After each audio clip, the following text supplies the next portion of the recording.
Apa, resepsi? Tanya Quinsa sangat terkejut sekali. Regan mengangguk, ia juga memberikan contoh dekorasi yang akan digunakan. Quinsa membulatkan matanya. Aneh-aneh saja duda yang satu ini.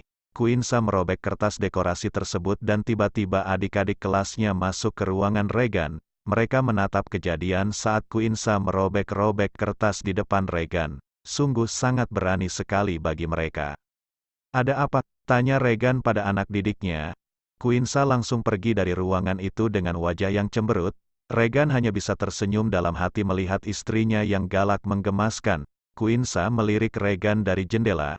Ia menatap tajam dengan tatapan yang mengancam. Bahkan mantan istri dari Regan tak seberani Quinsa. Quinsa memutuskan untuk menuju ke kantin.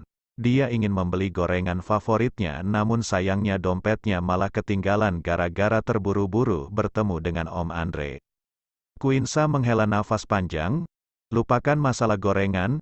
Bagaimana jika Quinsa ingin pulang ke rumah Regan yang harus menggunakan angkutan umum untuk sampai sana? Quinsa kembali ke ruangan Regan. Mau tak mau dia harus meminta uang pada sang suami. Sesampainya di ruangan Regan, ia tak menemukan Regan ada di sana. Mungkin saja Regan sedang mengajar, namun Quinsa tak tahu di kelas mana. Quinsa mencari ke semua kelas sampai dia bertemu Regan berjalan di lorong berpas-pasan dengannya. Pak Regan. Regan tetap berjalan. Sepertinya dia sedang terburu-buru. Quinsa mengikuti langkahnya. Pak, tunggu bentar. Quinsa menarik tangannya. Ada apa? Tanya Regan. Quinsa melepaskan tangannya. Ia menatap Regan dengan wajah imutnya. Pak, boleh minta uang 10.000 buat naik angkot? Tidak. Salah sendiri tadi kau merobek kertas pemberianku tadi. Ucap Regan. Regan melangkah meninggalkan Quinsa. Quinsa mendengus kesal. Bukannya mengejar dan memohon, ia lekas berjalan berlawanan. Regan terhenti dari langkahnya. Ia menoleh melihat Quinsa yang tak mengejar seperti yang dia pikirkan. Regan mengikutinya sampai di depan gerbang. Ia menarik tangan Quinsa. Ayo aku antar pulang. Quinsa menepis tangannya. Matanya memerah. Regan mengernyitkan dahinya. Tak diberi uang 10.000 saja sampai menangis. Dia mengeluarkan dompetnya lalu memberikan uang 100.000 untuk Quinsa. Quinsa menolaknya. Bukan hal itu yang membuatnya sampai menangis, namun dia melihat Zidane bermesraan dengan wanita tadi. Sungguh, hati Quinsa sangat terluka sekali. Kau masuk mobil dulu. Aku akan mengambil kunci mobil di dalam ruanganku. Quinsa tak menghiraukan ucapan Regan. Regan lekas menuju ke ruangannya dan bergegas menyusul Quinsa di parkiran, tapi setelah Regan kembali wanita itu sudah tidak ada di sana. Regan mencarinya sampai berjalan kaki menyusuri jalanan dekat kampus, namun tak disangka dia melihat Quinsa sedang berdebat dengan seorang pria yang sepertinya bukan anak kampus tersebut. Kau itu menghilang dan ternyata sudah ada pacar lagi. Woi, kau anggap aku apa? Tanya Quinsa pada Zidane. Kak, Quinsa salah paham. Aku gak menghilang namun memang lagi mempersiapkan ujian nasional waktu itu. Jawab Zidane. Quinsa mendengus kesal. Ia memperhatikan wanita itu dengan seksama. Wanita muda itu hanya tertawa geli melihat perdebatan mereka. Kak Quinsa, kau salah paham tentang kami. Wanita di sebelahku ini adalah kakakku dan dia mengantarku ke sini untuk mendaftar kuliah. Ucap Zidane. Quinsa ternganga dengan ucapan Zidane. Wanita itu masih tertawa bahkan kini menyuruh mereka untuk mengobrol lebih dalam lagi. Regan memperhatikannya dari jauh. Dengan penuh keyakinan dia menghampiri mereka. Quinsa, ada apa? Tanya Regan. Quinsa sangat terkejut sekali. Ia menarik Regan untuk pergi dari sana, namun tiba-tiba Zidane mengucapkan sesuatu yang membuat Quinsa dan Regan sangat terkejut sekali. Kak Quinsa, kita masih pacaran kan? Tanya Zidane. Quinsa langsung menarik Regan untuk meninggalkan Zidane. Regan tentunya masih bertanya-tanya dengan ucapan bocah itu. Mereka masuk ke mobil dengan Regan yang hanya diam tak menyetir mobilnya. Quinsa menyuruhnya untuk cepat menjalankan mobil, namun Regan masih tak bergeming. Pak, denger gak sih? Aku mau pulang. Dia pacarmu? Quinsa tak menjawab pertanyaan dari Regan.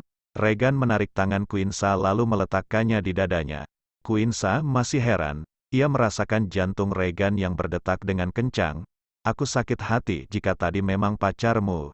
sejak kapan kau pacaran dengan anak SMA itu? Quinsa tak merespon. Dia menarik tangannya yang berada di dada Regan.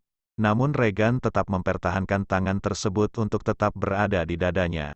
Regan menatapnya dengan lembut membuat Quinsa tak enak hati sendiri, pasalnya ia sudah punya pacar diam-diam sebelum menikah dengan Regan. Quinsa, apa kau tahu jika aku cemburu? Tanya Regan. Quinsa mencoba menatap Regan. Pria itu berwajah sangat memelas membuat Quinsa sangat tidak tega sekali. Semuanya memang sangat membingungkan sekali. Apalagi Regan yang terkenal galak menunjukkan kasih sayangnya. Pak Regan memang sangat aneh sekali. Bukankah pernikahan kita bukan dari dasar cinta, cemburu? Semua ini tak masuk akal. Wajar jika aku cemburu pada istriku sendiri. Apa itu salah? Quinsa tak menjawab. Ia melihat jendela luar yang banyak anak-anak kampus berlalu lalang.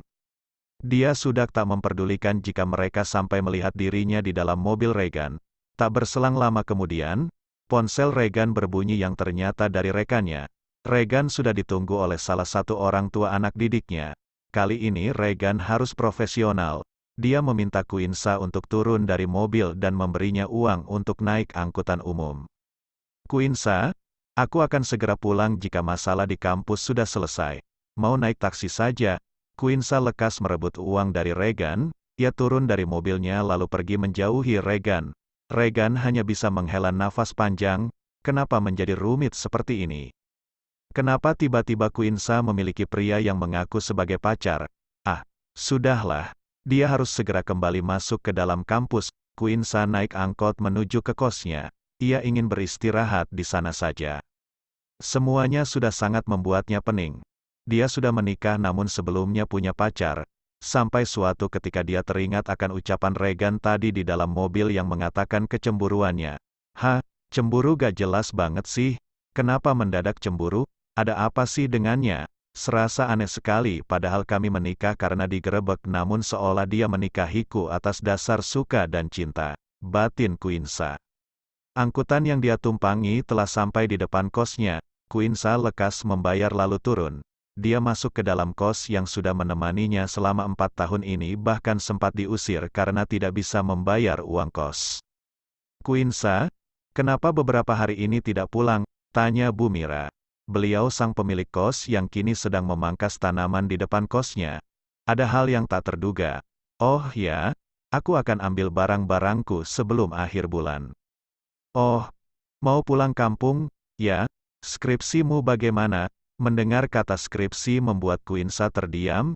Dia tak bisa berkata-kata karena hal itu membuatnya trauma. Bu Mira menyadarkan Quinsa yang melamun. Quinsa seketika tersenyum padanya. Skripsi udah beres, tinggal sidangnya aja. Queen? Semangat Quinsa mengangguk. Dia meminta izin masuk ke dalam kamarnya. Kamarnya hanya ada beberapa barang saja yang harus dipindahkan, yaitu lemari es mini dan meja belajarnya. Dia akan menyuruh Regan mengambil semua barangnya dan tentunya dipindahkan ke rumah Regan. Tiba-tiba dia mendapat pesan dari Regan. Quinsa lekas membacanya. Regan, Queen, pacarmu tadi mendaftar di jurusanku. Sepertinya kami akan sering bertemu. Quinsa terlonjak kaget. Apa? Kenapa si Zidane malah ambil jurusan yang sama denganku? Dia tak tahu nantinya akan menghadapi Pak Regan kampret itu. Anak bodoh.